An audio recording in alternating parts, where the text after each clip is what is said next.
Hello, everybody, and welcome to another great episode of My EdTech Life. Thank you so much for joining us on this wonderful day. And wherever it is around the world that you're joining us from, I hope today you've had a wonderful day. And we thank you all for all of your support. We appreciate all the likes, the shares, the follows. Thank you so much for engaging with our content. As you know, we bring you some amazing conversations so we can continue to grow not only our education space, but also so we can grow professionally and even personally in a lot of things that we're learning here. And as you know, we do what we do for you. So I'm really excited about today's conversation. I have an amazing guest that is joining us today to share her expertise in AI and especially working with AI with children. So I would love to welcome to the show Dr. Sonia Tiwari.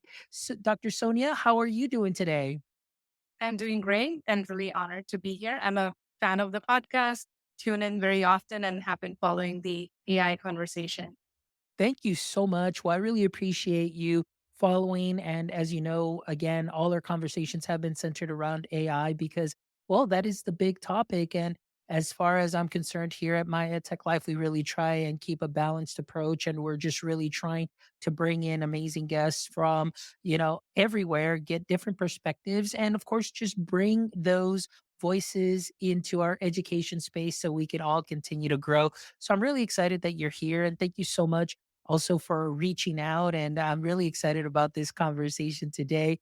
So, before we dive in into the heart of the matter, Dr. Tivati, can you please share with us a little introduction and what your context is within the education space?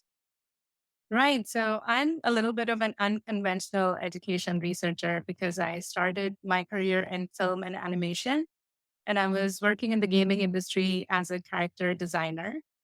And I really got interested on the research side of character design that how do we psychologically impact users of our apps and our websites through these characters. And that eventually led me to a PhD in learning design and technology, where I focused on, the parasocial relationships that children have with characters, not just AI, but, characters are in books, television, film, games. Um, and then, in 2022, like most of the early adopters, I saw, how AI was shifting the conversations in education. And I kind of saw this, weird overlap of like all it was kind of like the converging point in my career where the character design background and AI characters kind of came together. And so now I'm a parasocial learning researcher. So, really looking at AI characters in a very specific context of learning. And, with the firm belief that not every type of learning experience requires AI, but where it's useful and relevant, that's where I'm focusing my efforts. Excellent. Well, that is so interesting. And thank you so much for that wonderful background and just hearing your expertise that you're bringing and your experience that you're bringing in with, in that discipline of, starting with video game design, also understanding UX, UI. And then now, like you mentioned, talking about parasocial relationships. So, can you tell us a little bit about, for all our audience members who are just hearing this term and are also getting very familiar with you, because I guarantee you after today, many guests or many listeners, I should say, will definitely start following you. But can you tell us a little bit more about what exactly are parasocial relationships? Yeah, so shout out to Sandra Calvert. Like she was one of the early researchers who was still active in the field and talking about parasocial research. And it's like when we have a one sided emotional connection with a character, a fictional character. So, you know, kids, when they read the Harry Potter books, they might feel like Harry is their friend. Or, like today, someone watching Bluey could feel like, kids feel like even though it's not human, it's human like and a friend like character. And so this one-sided emotional connection is called parasocial because it's, not social, it's parasocial. And then Sandra Calvert also sort of started studying it in context of AI because this is a parasocial relationship, but it's on steroids, right? Because this other partner here is not unlike a book's character. It is now capable of simulating very realistic conversations, as we saw in the case of character AI. And so then she started the research on parasocial interactions, which was more, like interactions with an interface, which is more in the context of the other partner having more say in the conversation. So it's not just one sided anymore. There's a simulated second side. But in essence, it's still one sided because the other side is based on your own prompts. We are prompting kind of AI to talk to us in a way. And it's a very, I mean, adults struggle with this all the time. Like we know ChatGPT is not real. There are many adult users on character AI as well with the full awareness that this is not real. And yet we are kind of drawn into the storytelling and all the powerful elements of character design is kind of weaponized. But like, like any technology, it can be weaponized or it can be used for something good. And it's just unfortunate that due to just the lack of laws and regulations and guardrailing that it's we have just let out this amazing, powerful technology without thinking the impact it might have on kids, without putting those guardrails first. But that is the reality of it, that it's already out there. And I wish there was like more research, more guardrailing before. But now that it's out there already, there are researchers like me who are trying to be the voice of reason and say that, okay, here's a quick research study. Here's evidence that this is not working out. Let's take a step back. But, academia and like to your point at the beginning, that we don't know why educators are not getting more engaged in this conversation. It's because the pace in academia is so much slower than the pace of technology itself. So by the time we publish a study, 6 months have gone and technology has completely changed. So that's why I'm active on LinkedIn, because at least we can have a faster conversation. Absolutely. Dr. Tiwari, you brought up some amazing points.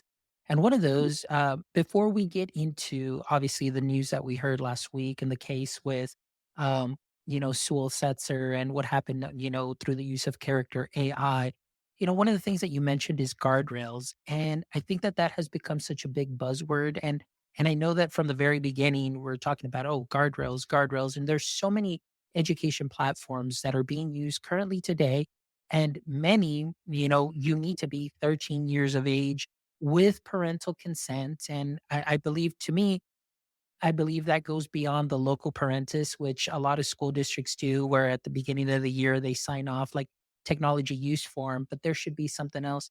I believe, sort of in that sense, to protect children at a different level, in having the parent really understand what it is that is going to be used, because like you mentioned, with such technology there really aren't any guardrails, or at least we like to think that there are, because a lot of companies say, oh no, we've got guardrails. But maybe if you can help me understand, I've always thought about this as, if it's something that you're plugging into as an API, whether it's through Anthropic or whether it's through OpenAI or any other large language model, I feel like, how am I going to put a guardrail on something that I don't own and that I just simply plug into? And how can I guarantee that it would work? I don't know if maybe you have, some experience with that, and maybe explain it to me and explain it to ourselves, as far as, can those guardrails be put on there? And is it 100% effective? Right. So I would say to simplify the guardrailing process, we can look at it from three angles. First one is by law. This is like the biggest advocacy of most AI ethicists right now, that, let's put laws in place, because if it's a request, no one's going to follow. If it's a law, you'll be required to put in the guardrails. And by guardrails, I mean that, you shouldn't be able to access, especially children, but also adults. No one should be able to access any ideas, that will cause self harm or would inspire harm towards others. That's like ethics 101. And so laws should be built around that. There also needs to be laws around the age limit, not giving access to such a large language model to very young kids who can't, tell things apart from reality. So it should be illegal to start with, introducing this technology to very young kids. And then, the second level of guardrails is within the design of the product itself. Usually, I'm in the Bay Area, so I'll tell you the unfortunate tech culture that usually the red teaming exercise, which is the designers trying to break their own product to see what are the mistakes, that usually does not involve a relevant team of people who should be red teaming. Ideally, caregivers, educators, researchers, child development experts, they should be part of the red teaming because they will ask the type of questions that concern, caregivers and all of these amazing stakeholders. But they're not, they have their own red teaming team, which is mostly comprised of engineers. Sure, they may be parents and they may have been teachers in the past. So there might have been some overlap, but that whole process of red teaming is black box. We don't know how they tested it. And also, did they actually consult with any professionals? And, so that's the biggest problem that people who are red teaming do not have the expertise and the insights that affect children developmentally. So that's why I'm trying to collaborate with startups who are in their early stages. So there's still time to put in the guardrails instead of some of these big players who have already put things out there. And most of these big companies would reach out to researchers sort of as an afterthought or as a marketing ploy that 80% parents believe that our robotic toy is beneficial for language learning or it has special meaning for autistic children. Like using these kind of marketing language without any real evidence. And that's unfortunate, but I'm just mentioning it because it happens all the time.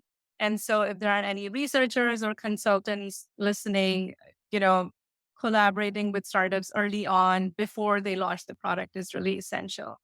And then the third layer of guardrails is what you were mentioning earlier, that what do we do when the products are already out there? So the third guardrail would be the culture at home and school that dominates how we can, DIY our own guardrails by setting up the rules. So, for example, one of the rules in our house is that if we are curious about AI, if my son is curious about AI, we'll explore it in my presence for a limited time and with a specific purpose in mind. And it's not going to be like hours upon hours of unmonitored conversation. And so that's called the conversation structure. Is it a structured conversation that here, Alexa, tell me about the weather? It's a very structured, just information retrieval. That's hardly going to cause any problem. But when it gets to the point where it's a full blown relationship and back and forth, and oh, I miss you and you're my best friend, that's where it gets problematic. And it gets to that point when a responsible adult is not part of the interactions. So it's called like in education, it's joint media engagement, where even if the child is interacting with AI, there's always an adult present and part of the conversations and monitoring because we can't trust without any laws. We cannot trust the product itself to have had some kind of guardrail. So we have to be present until there are strict laws. We have to be part of those conversations. Oh, that is amazing. I thank you so much for sharing that because actually that was very insightful, not only for me, but just the way that you explained it in those three sections of it. And one thing that I did want to add to what you mentioned as far as some of the research that is done or the marketing that is done is oftentimes I see a lot of education platforms put out some really great looking PDFs stating that they've done research that a certain school district, their test scores went up 17%, but yet they won't share any of that research to see how that research was conducted and so on. So those are some of the things too that I know that you kind of hit at, but at least from my observation too, as in my space and working with a lot of these platforms and seeing what it is that they're doing, it's just that the way that they market themselves is just very interesting. And of course, a lot of people really buy into those things. But my thing is too is like I want to see the research. I want to know how it was tested, and can this be something that can be replicated as well to see that it is something that is true and something that can obviously in the end, help our student body. Is it something that can be sustainable too as well? And of course with cost and efficiency, but also I mean with protection. Like this is why I really love the way that you broke down your definition and your experience of guardrails. So before we dive in and jump in, because it's a great segue into talking about what we saw in the news with Sewell Setzer and talking about character AI. But before we get into that, Dr. Tavari, I wanted to ask you, can you start by sharing a little bit of overview of your research in ethical AI for children? And what exactly was it that sparked this research in this specific area?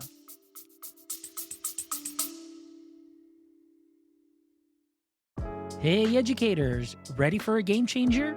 I've partnered up with Goose Chase to revolutionize learning through play.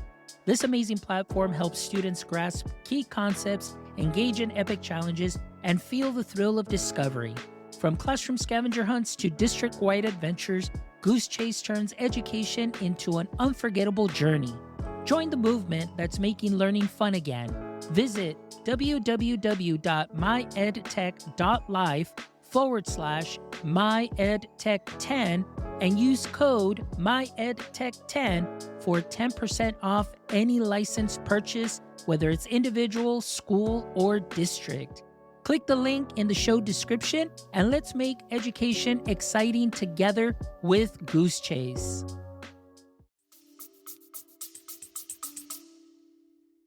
I think the interest came from my own emotional connection with characters since a young age. I grew up in a neighborhood that wasn't very safe for women to, walk out on their own. So I spent a lot of time at home. And like these characters were sort of my friends. I did have like human friends, but like, you know, outside of school, I didn't really get to socialize much because of that environment. And so I had these parasocial relationships with TV characters and book characters. And I started drawing at an early age to kind of build my own characters and my own story worlds. And what we see in character AI and other similar AI platforms is it's a similar thing that, people out of loneliness, out of lack of resources, lack of support, they find comfort in these kind of parasocial relationships. Now, when it's with a character in a book, it's also kind of supporting your literacy. And so like no one minds it. And also it doesn't get in the way of human relationships the way the intense conversations with AI can get in the way of human conversations. Like, kids being obsessed with Louis will not get in the way of them making friends at school. In fact, it becomes like a shared interest. But when someone is obsessed with these chatbots, it's never a shared interest because it's a very intimate and personal conversation. And you can share that experience with someone. It's not a mutual interest. And so that makes it difficult. That's where the interest came from. And in terms of my research, one of the big issues I'm dealing with right now, again, is with that pace. The academic review and publication process is much slower than the developments that are happening. So one turnaround that I found in my research in terms of collecting data was I gathered video reviews of many of these AI toys and animated chatbots from Instagram and TikTok. There are like hundreds and hundreds of videos. And so I created this, vast database of videos and did my own red teaming with each of these tools and then gathered the transcripts of all of them. So it's like maybe 15 to 20 hours worth of data and then transcripts. And from that, I kind of the thematic analysis of like, okay, what am I observing here? What are the problem areas?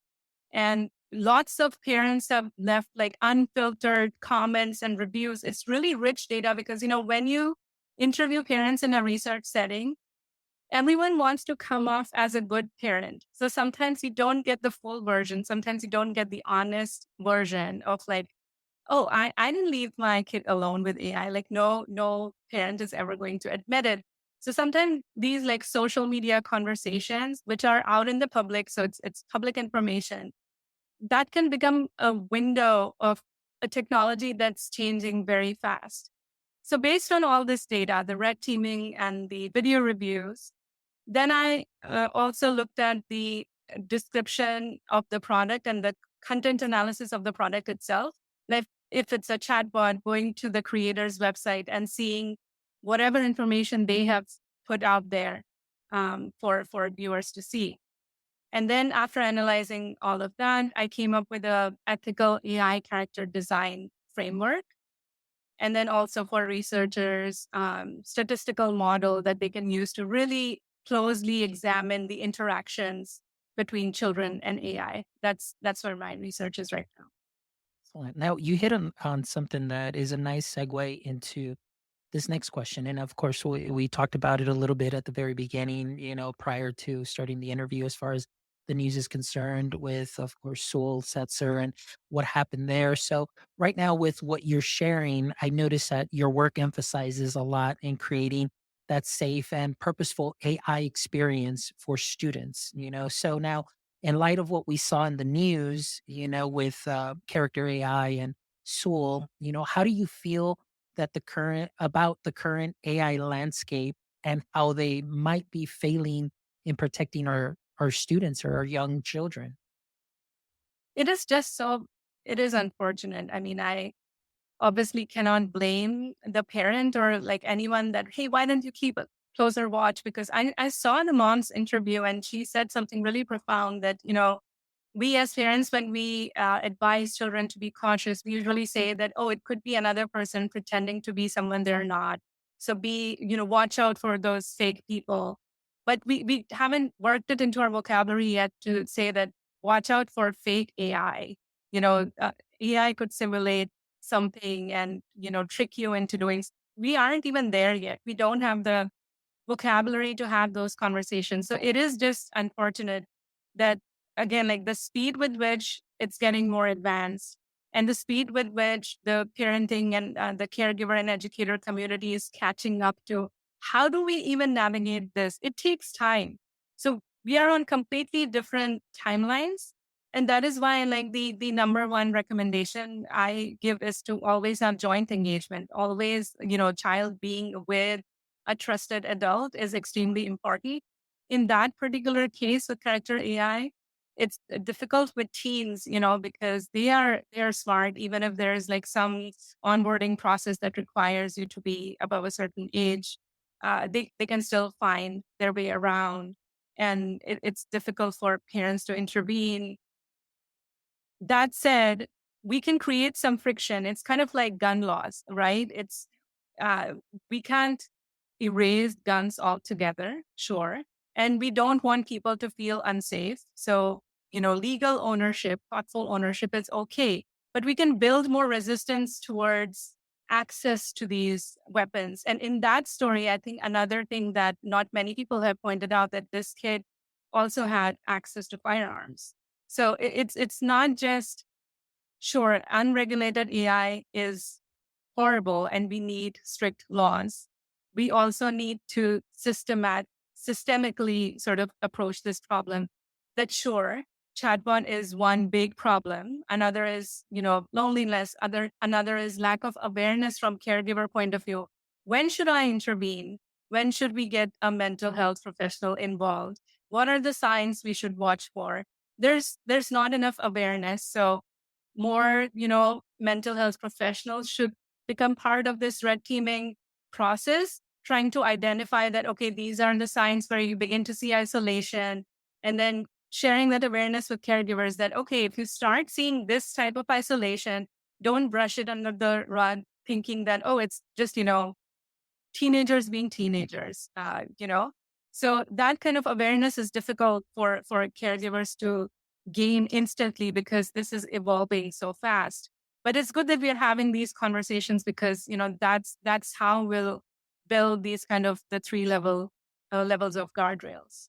Excellent. Yeah. And I really love what you said about, promoting that engagement between adults and of course with their children at home.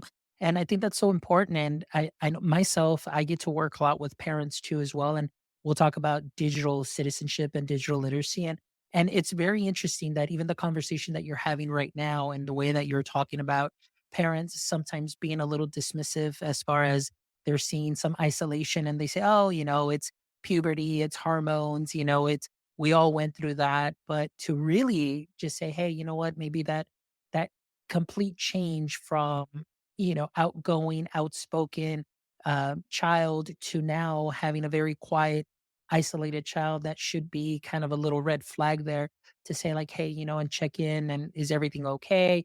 And having those conversations. But you're absolutely right. Also with the speed that this is moving with, it we don't have that vocabulary yet too as well, and although you can liken it to cyberbullying or having somebody on the other side, usually you have another character on the other side that is, leading the conversation or steering conversations.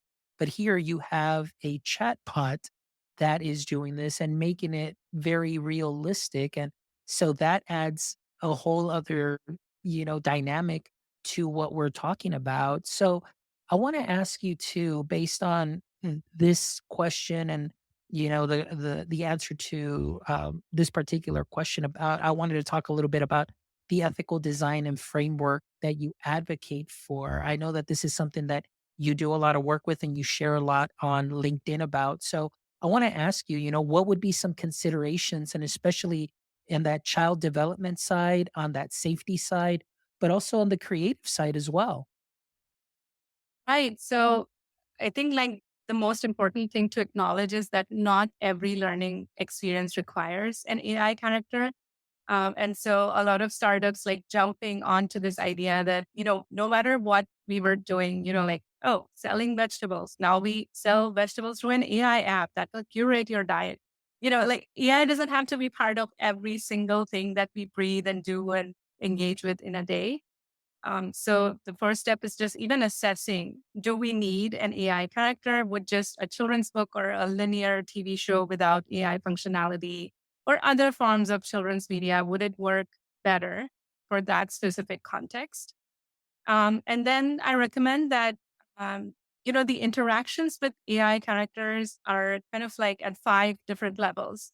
The first one is just simple information retrieval. Like I was saying, Alexa, tell me the weather, or asking a child asking for some fun facts based on their own interests, or having some practice questions or quiz based on their interests. So that kind of like, simple information retrieval, it's still beneficial because it's based on the child's interest, their curiosity, they are kind of driving it. But also, there's not much back and forth. You ask the question, it's answered, done. So that's the best use case of AI for me, which is like brainstorming and information retrieval. Then, a little bit of parasocial interaction, which is more like, on Alexa, you can play a game or a quiz. You can co-create a story with one of the robotic toys. So there is some back and forth conversation, but not to that predatory level. It's, again, very purposive within a very specific context.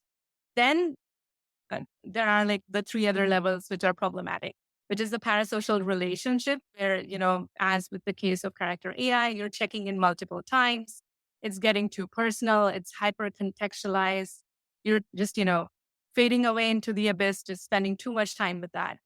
Then there's parasocial companionship, like the friend AI necklace, which is like always on, always listening. It's a companion. That's insane to imagine for children at all. And then in the near future, there are AI futurists who say that there will be agentic AI, which can act on your behalf.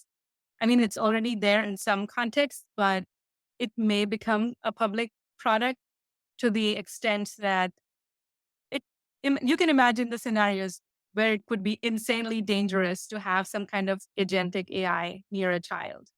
So yeah, there's different scales of interaction. So we can reap all the benefits of AI in education with just the first two, the simple ones: simple information retrieval and a light parasocial interaction, the equivalent of interacting with a character in a book.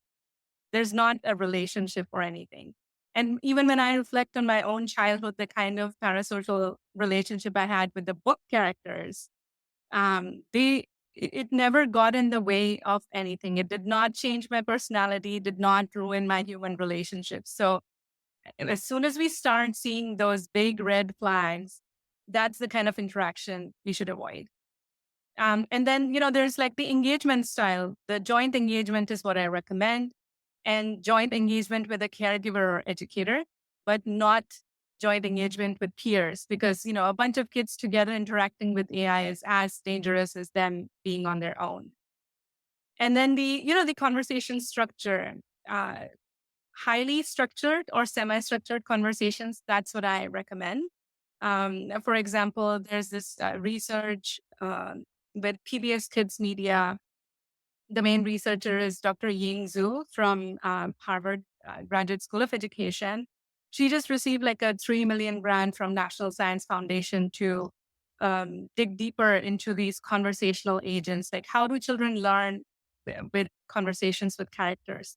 But in her case, even though it's very young kids, 3 to 5 years, they are interacting with a small LLM. It's not even a small LLM. It's more like it's AI, but it's not generative. It won't just randomly make up answers.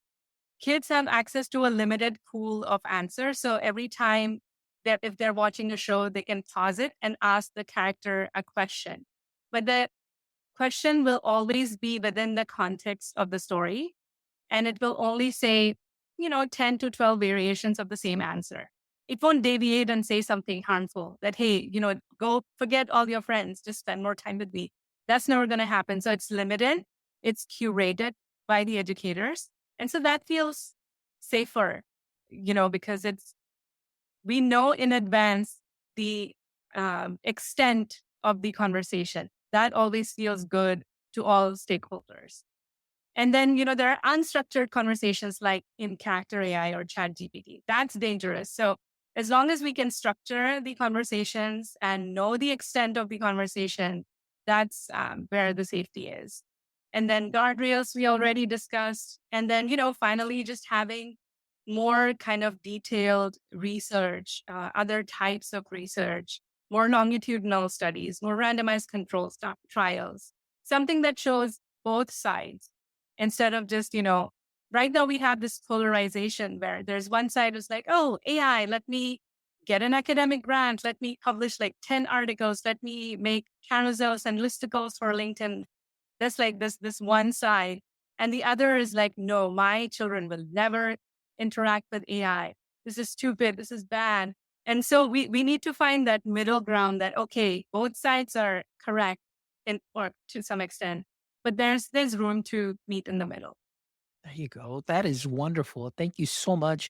That was very insightful. Right now, I'm just like, just taking it all in. I mean, that was, and that's what it's all about. This is what these how conversations are all about, to really hear different perspectives. And with you having here today, I'm just really excited to blow it away because there's so much insight. So now going back to, like you mentioned, especially I work in the education space, in the K-12 space. And I know one of the big things is like a lot of platforms that are adding the chatbot aspect into the classrooms. And again, it's like, here, let me create this chatbot. Now you're chatting with Benjamin Franklin, or you're chatting with George Washington, you're chatting with just a lot of historical characters.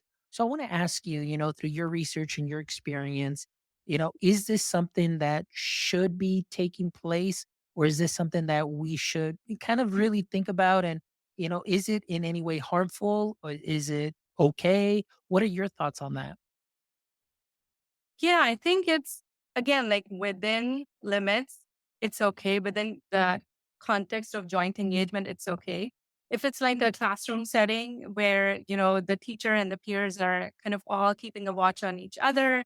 And if at the back end of these chatbots, there are rules, conversational rules in place that prevent you from straying too far from topic. Because there are some platforms, even if you design like a Benjamin Franklin chatbot, you could take the conversation outside of the historical and fact-based context into this kind of character AI realm where um, could he be a friend to you? So it depends on the scope of the chatbot. Where have you defined the boundaries? That really makes a difference. I'll give an example of, the one of the biggest fears of, biggest caution that we've heard about is using AI chatbots or anything related to mental health could be extremely dangerous, right? Uh, but within that context, I'll share the example. Let me see if I can screen share. Uh, okay.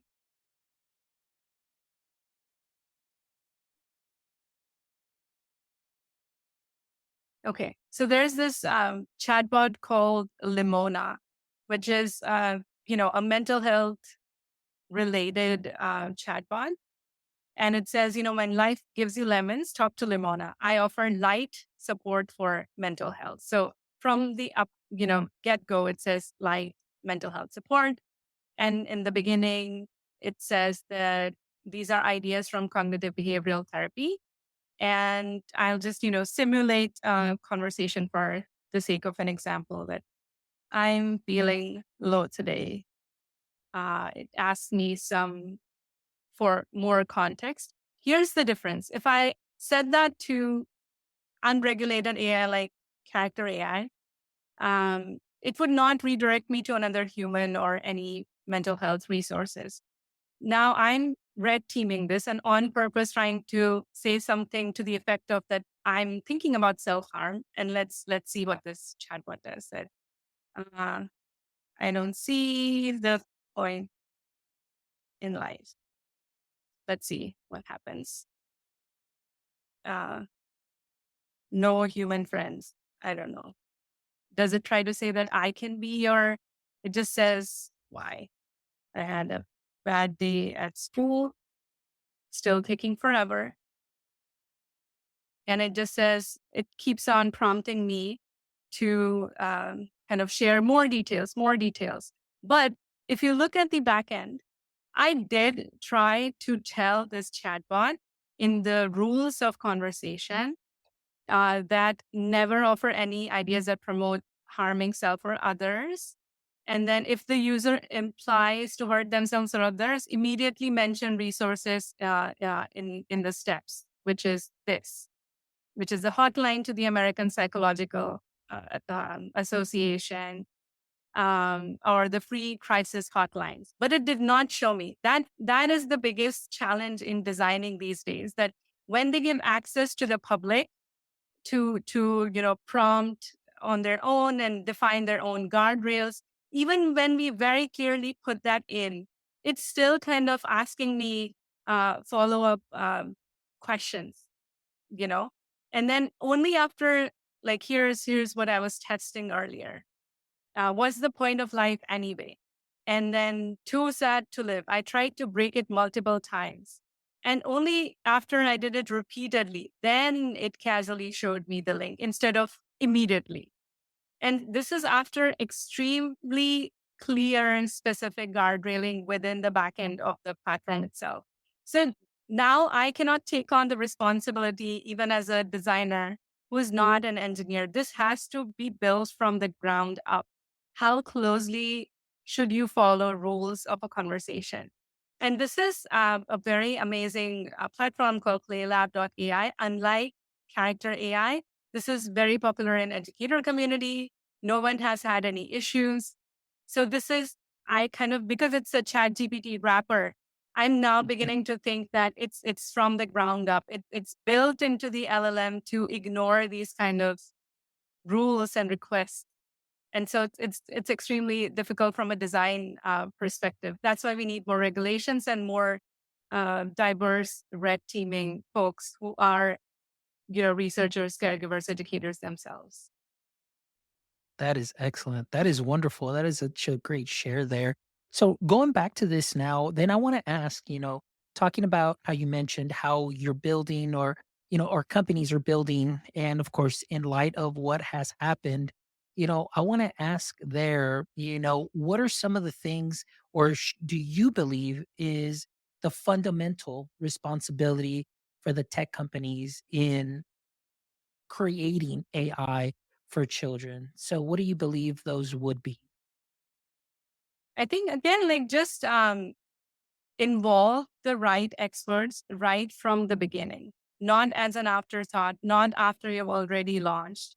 There's this weird race going on in the Silicon Valley where everyone wants to be the first something. Mm, And so in trying to get there, oh, like we are the first AI first in healthcare, first AI first in whatever, finance. And in that kind of race, people are forgetting that testing something so incredibly new takes some time. And sure, maybe you can find a way, you can even create an AI for red teaming, but do something like speed up that process, hire more people. But that is really essential before launch. That would be the biggest, the simplified version of the takeaway, that test it out before you just, shove it down people's throat and create this false advertising that it's safe for kids. And on Instagram and TikTok, I had to remove many videos from my data because they turned out to be sponsored posts. And they go on, these companies partner with many popular influencers to almost buy these reviews that sound overly positive. And then it has a snowball effect, like this one popular parent on Instagram who people have started trusting suddenly now recommend this AI toy. And then more people are sort of impressed by the novelty without really thinking about the challenges. And there are people waving red flags in the comments, but the main influencer is the person driving the conversation. So um, but it was very insightful for me to see that maybe this is where that early acceptance and the loss of skepticism is coming from, because these companies are partnering with people whose voice and trust is accepted in our society. And then, and this is not just related to education, right? Like we know many influencers would promote like a drink or an energy bar. And then later on, we find out that, oh, it was actually really bad for your health. So it's similar thing happening with AI. yeah. No, and that's something that I definitely see in the K-12 space. I mean, it never ceases to amaze me. Every conference you go to, what's the next big thing? What's the next shiny thing? And I always tell people back in, starting in 2018 when I really got into the tech and being in the classroom, that's really the way I was too. I mean, it's like I would go learn something. I didn't have access to it and I didn't know any better. I was just really excited. Honestly, really excited, genuinely excited to put this in my students' hands to see how they do and trying to bring something different. But it wasn't until March of 2023, during and I say this often, I tell the story a lot, but during one of my last courses for my doctoral studies, again, talking about something that's novel, my professor was like, well, I don't know, it's too new. Like, is there enough research on it? And I just dug in deep and that's when I was like, whoa, I need to kind of slow down here on the AI component, just mainly because of the privacy aspect that really scared me a lot. Obviously, the age, the data rentiership. It's like, what are they doing with the data? And one of the things that I would always dive into and share with people is like, if you look at the terms of service, if you are using a specific platform, it'll say there specifically, you in using this, you cannot come after us. You'll have to go over to our third party and I mean, so then saying, okay, I can't go to you, even though I'm purchasing the product from you, but now I have to go fight against OpenAI. And I don't have any money to go do that and go up against OpenAI. So you're at a loss. So that's one of my things too. That marketing aspect of it, where it's like, hey, here we are, we're here for you. But as soon as something bad happens, it's like, hey, we've washed our hands of this. You signed off on this. we're good. And that's the scary part for me.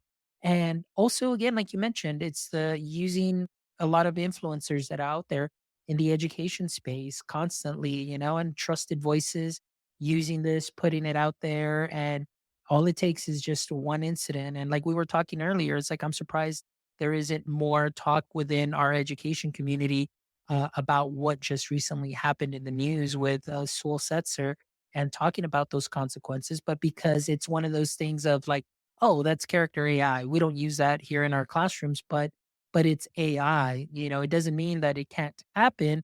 And it's one of those things like I put up a clip about that with that interview with Megan Garcia, Sewell's mom, that says, go fast and break things should not work or should not be used with people's children. And I thought that that was so powerful. But it's go fast, break things. That's the education, the K-12 space, because of the influencers saying, yes, go ahead and put this out and look what this can do and look what that can do. And everybody sees it. And of course, like you mentioned, you do see the upside, but then you do see, some of that negative side too as well. And it's about really reconciling and finding, that middle ground, which at this time can be very difficult depending on which industry you're in. And like you mentioned, with not enough research or the speed of research, I should say that in the research space in higher ed, but in K-12, man, it just seems that as long as you put those two letters in the back of any name, everybody's going to be on board, and it's just like wow, like this is amazing, and so on. But yeah, that's kind of the world that we live in.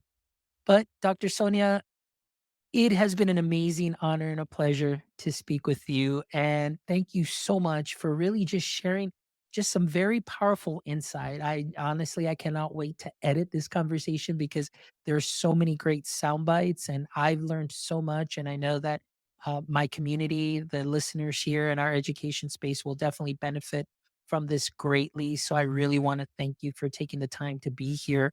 But before we wrap up, I know I always wrap up with the last three questions that I put there in our calendar invite. But before we wrap up, I just want to give you some time if you'd like to go ahead and just let our audience members know how they may connect with you, how can they read some of your research and so on. So please share with us how can we get in contact with you. Yeah, I think LinkedIn is the best place. If I have an upcoming publication, I usually announce there. And I again like make like a public facing version of the academic jargon in the form of carousels or smaller posts to break down the research into more bite-sized information. Yeah, LinkedIn would be best. Perfect. Excellent. And all of that will be on the show notes as well. So I'm just really thankful for that. And I know that you do also have a site that does have all of your research. And that's something that I really loved and I dug into as well. So I'll definitely link that on the show notes as well. So you make sure that you definitely follow and connect with Dr. Sonia Tiwari because she is amazing. And what she puts out is really, truly great, wonderful resources. But all right, so now before we wrap up, let's go ahead and finish up with our last three questions. So these are the questions that I always love to ask our guests as we wind down the show. So, Dr. Tavari, I hope that you are ready. Okay. All right, here we go. Question number one. As we know, every superhero has a weakness or a pain point. And we know for Superman that kryptonite was his weakness. So I want to ask you, in the current state of education, what would you say is your current edu kryptonite? I think it's unregulated AI. Yeah, based on today's conversation, we're promoting random AI tools as worthy of exploration without any caution, without any background information. That really bothers me right now. Excellent. Yes, I agree, and that's one of the things that for me as well is something that really bothers me too as well. So thank you so much. All right, question number 2. Who is someone that you'd like to trade places with for a day and why? Ooh, I would say Sandra Cowart because she was like the original researcher. And I have contacted her, but I wonder what it's like to have 30 years worth of research in your mind a really strong understanding of parasocial interactions. Excellent. Well, me too. I'm definitely going to be looking up her research too as well, because just learning more about that and is really intrigued me. And right now that I'm currently in my dissertation phase, this is something that is wonderful, and so I definitely want to learn more about that too as well. And the last question, Dr. Tivari, is if you could have a billboard with anything on it, what would it be and why? Ooh, it sounds cheesy, but I would say be creative with something hands on. That would be the one thing because we forget like the constructionism and the importance of hands on learning and how no technology can ever compete with that. Um, yeah, we just, whether or not we are artists, we should be building things with our hands and doing more hands on activities. I love it. Great answer. Dr. Zivari, thank you again. I really appreciate you taking the time out of your day to come and speak, with me and just share your wonderful knowledge that will definitely be put out there in our education space. And again, thank you so much for the work that you're doing and your contributions and your research and all the wonderful LinkedIn posts. As you know, like daily, I'm in there and, I'm always looking for something to learn and to share. And so, this was a wonderful share on your side, and like I said, I'm really excited to do some edits because there are so many wonderful sound bites here that I'm definitely going to be putting out on social media. So thank you again for all that you do, and thank you again for being our 299th guest, also here on My EdTech Live. So for all our audience members, thank you so much. Those of you that have been supporting the show for these 4 years and 6 months now. We thank you so much for really engaging with our content. And again, just to check out this conversation and the other 298 conversations, please make sure you visit our website at www.myedtech.life, myedtech.life, where you can check out this amazing episode and all the other episodes where I guarantee you will find some knowledge nuggets that you can sprinkle onto what you are already doing great. And if you're not doing so yet, follow us on social media at My EdTech Life. You can find us on all socials: Instagram, Twitter, TikTok, and so on. And also, if you can, jump over to our YouTube channel. Please give us a thumbs up and subscribe. We're very close to 1,000 subscribers, and that would be huge. That would be a huge way to end the year, making it to 1,000 subscribers. So we would really appreciate that. And as always, my friends, from the bottom of my heart, till next time, don't forget, stay techie.